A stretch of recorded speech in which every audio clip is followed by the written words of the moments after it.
से पकड़ गिरा लिया फर्श पे और ऊपर पिस्तौल खड़ा कर दिया, उनको दबा के धमका के। बिस्मिल्लाहिर्रहमानिर्रहीम। अस्सलाम वालेकुम नाज़रीन इकराम, पहले आप ये वीडियो देखिए फिर इस पर डिटेल में बात करते हैं। कमिश्नर रावलपिंडी ने इंकशाफात किए हैं सर, उसके बाद आपके नजदीक सारे इलेक्शन की क्या साख रह गई है? तो सारा कुछ खुल के सामने आ गया।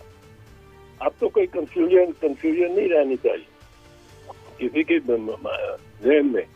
एक आला अफसर है, आला तरीन अफसरों में कमिश्नर जो है, बड़े हाई रैंकिंग एडमिनिस्ट्रेटिव पोस्ट है पाकिस्तान में, उसके तहत 4 या 5 ये आते हैं रिटर्निंग ऑफिसर्स जो डिप्टी कमिश्नर हैं, जो फैसला कौन किरदार अदा करते हैं फॉर्म 45 का, वो एक होना चाहिए। लेकिन वो यहाँ एक नहीं है, क्योंकि उनको दबा के, उनको धमका के और आरओ से ये चेंज किया जाता है। और वो कमिश्नर साहब कह रहा है कि रोते रोते मेरे हुक्म को मानते रहे, क्योंकि ये कह रहे हैं एक नून लीग वाले, वो जो मरियम औरंगजेब बीबी है, वो फरमाती हैं कि जी कमिश्नर का कोई ताल्लुक नहीं इलेक्टोरल प्रोसेस से। कमिश्नर भाई 5 आरओ का अगर अफसर है, डायरेक्टली इन्फ्लुएंस कर सकता है उनकी डिसीजन को, उनकी डिस्क्रेशन को, तो इसका किस तरह इसको आप कर सकते हैं कि he is excluded from the process of election. और फिर वो खुद कह रहा है कमिश्नर साहब कि मैंने ये किया और ये हुआ और मुझ पे ये दबाव था। चीफ जस्टिस साहब ने फरमाया है कि कोई एविडेंस ही नहीं पेश किया इन्होंने ये स्टेटमेंट दे दी है पर एविडेंस कोई नहीं पेश किया। हाँ, अगर तो जो कमिश्नर है, इनका बयान, लियाकत चट्टा साहब का बयान सिर्फ होता जिसके जरिए इन्होंने इल्जाम लगाया होता निगरान पे, मसलन चीफ इलेक्शन कमिश्नर पे और इलेक्शन कमीशन पे, अगर इन पे इल्जाम ना लगाया होता, इन पे इल्जाम लगाया होता और अपने आप को मुलव्वस करार न दिया होता, तो फिर कोई एविडेंस शायद ना होता। लेकिन जब वो कन्फेशनल स्टेटमेंट करता है, जो कन्फेशनल यानी इकबाली बयान देता है, वो तो फिर खुद सबूत बन गया, मेरा किरदार इसमें ये था इस जुर्म में, तो वो अपने आप को भी सजा का वाजिब करार दे रहा है, सजा।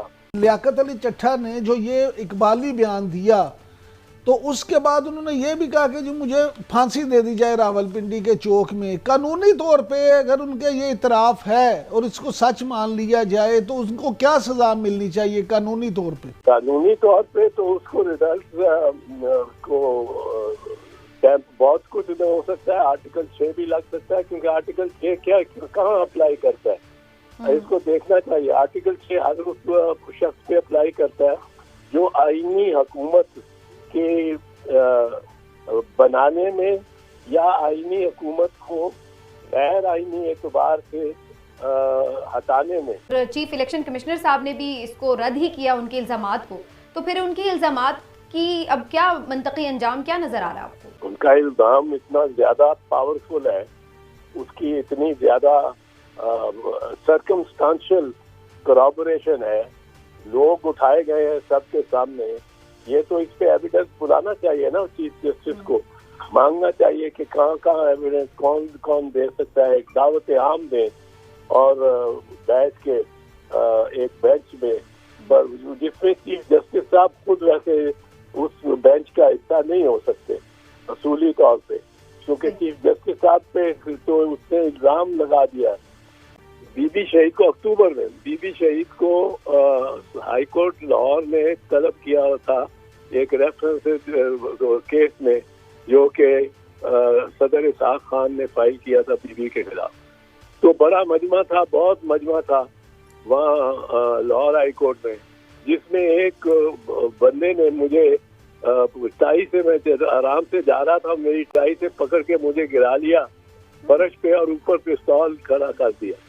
और वहाँ सज्जाद भट्टी साहब एडवोकेट सीएम सरवर साहब, एडवोकेट ये दोस्त थे और बहुत सारे वकला थे। उन्होंने उस बंदे से पिस्तौल भी छीन लिया और उसको हमने पेश कर दिया। उसी वक्त राशिद अजीज साहब थे जज और मलिक सुल्तान साहब वाइस प्रेसिडेंट थे लाहौर हाईकोर्ट बार एसोसिएशन। और उन्होंने राशिद अजीज साहब ने उसी वक्त ऑन ड्यूटी डीआईजी को बुला लिया, एसपी को बुला लिया और आईजी को नोटिस किया कि वो भी आए कि एक सीनियर वकील पे इस तरह हमला और असला किस तरह आया वगैरह वगैरह। ये तो टिपिकल डिफेंस है जो कि इनको पहले से ब्रीफ किया गया होगा कि जी जब कोई आप पे ये वाकया हो तो आपने मुल्जिम को या किसी शख्स को जो आपके खिलाफ बयान दे रहा हो नाज़रीन इकराम, आपने वीडियो देखी एतजाज एहसन की इंतहाई अहम गुफ्तगू, खास तौर पर जो कल कमिश्नर रावलपिंडी का बयान सामने आया उस हवाले से एतजाज एहसन ने वाज़ेह अल्फाज में कहा कि इस पर तो आर्टिकल 6 वाज़ेह तौर पर लगाया जा सकता है, चूंकि ये जो अवाम के मैंडेट के साथ खिलवाड़ किया गया है, उसके साथ जो टेम्परिंग की गई है, उसमें जो रद्दोबदल किया गया है वो पूरी दुनिया के सामने है। नाज़रीन इकराम, इस वक्त ये सिचुएशन पैदा हो गई है कि मुस्लिम लीग नून भी हुकूमत लेने से डर रही है।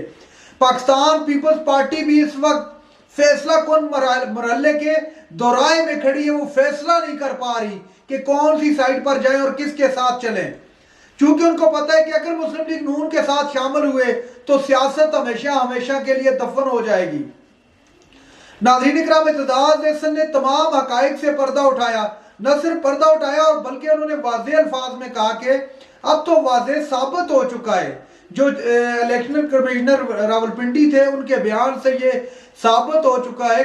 इलेक्शन कमिश्नर नहीं, माजरत के साथ कमिश्नर रावलपिंडी थे, उनके बयान से ये साबित हो गया, चूंकि उन्होंने सिर्फ इल्जामात नहीं लगाए बल्कि अपना कन्फेशनल स्टेटमेंट दिया। उन्होंने खुद कहा है कि मैं इसमें बराबर का शरीक हूं और मुझे चौक में ले जाकर फांसी लगा दी जाए, जिस पर उन्होंने अपना कानूनी राय भी दी, अपना तजजिया भी दिया।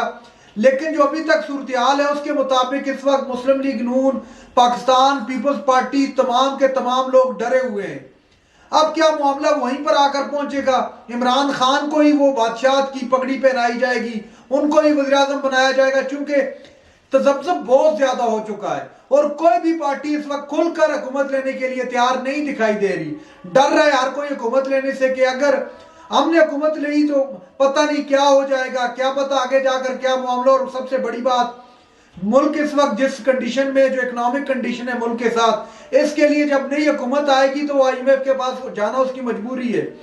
और एक बात याद रखिएगा, जो पहले केस आपने देखा 16 माह के दौरान लेके आए तो इतनी बड़ी शराइत थी, अब उस किस से काम नहीं चलना, अब उससे डबल लेके आनी पड़ेगी और उस पर कड़ी जो शराइत होंगी IMF की वो भी माननी पड़ेगी।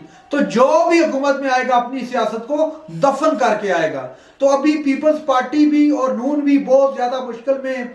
पीपल्स पार्टी की कोशिश है कि तहरीक इंसाफ के साथ इलाक हो जाए, तहरीक इंसाफ के साथ मिल बैठ कर हम हुकूमत बना ले, लेकिन इमरान खान इस बात के लिए किसी सूरत तैयार नहीं है। बहरहाल देखते हैं कि ये मामला कहां तक जाता है। नाज़रीन इकराम, ये थी आज की हमारी वीडियो। चैनल पर जो नए चैनल को सब्सक्राइब कर लें। अगली वीडियो तक के लिए अल्लाह हाफिज।